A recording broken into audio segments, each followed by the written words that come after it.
So this is what it's like living paycheck to paycheck. So my husband's in the military, right? We don't make a lot of money, so we live paycheck to paycheck, and I coupon like a motherfucker to help cut down on our grocery spending because groceries are expensive as fuck right now.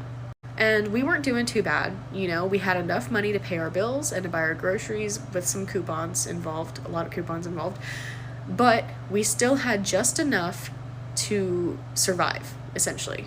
And of course, when you're finally doing okay, something always has to happen. So today, my husband's phone broke, and he has only had this phone for a year and a half.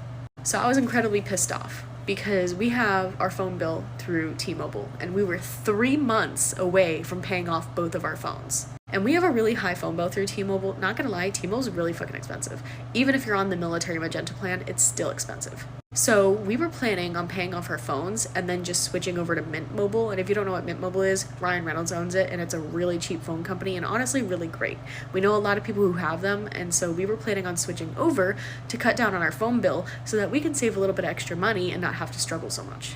But of course, my husband's phone had to fucking break today. It wasn't turning on, wasn't charging, nothing, it just broke. And it had been having issues for the past week, but we were just praying and hoping that it would hold on for another 3 months.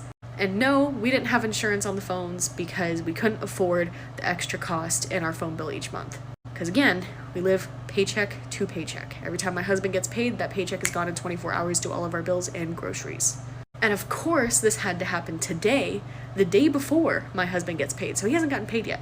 And he can't go without a phone because, again, he's active duty military and he gets called in a lot, and they can't call him if his phone is broken.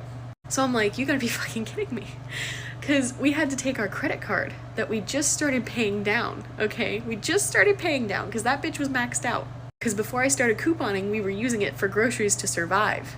So that credit card was maxed out and we were just starting to pay it down. And we had to use that credit card to pay his phone off the rest of the way today and buy a whole new phone and pay for, you know, you have to pay for the taxes and stuff up front, which was like, I think $172, some shit like that. So yeah, we had to do that today. And so that credit card is now maxed out again. And so we're just back in debt again. And instead of leaving T-Mobile in 3 months to go to a cheaper phone plan to save us like $55 a month, we now have to stay with T-Mobile for another 12 months until this new phone is paid off. And people can try and say, how about just make extra payments every month on the phone? We can't afford that. Again, we live paycheck to paycheck. So yeah, that's what it's fucking like. Y'all, it's so stressful out here. Fuck. I don't understand how the other 64% of Americans living paycheck to paycheck are surviving right now. Because if anything happens, you're fucked.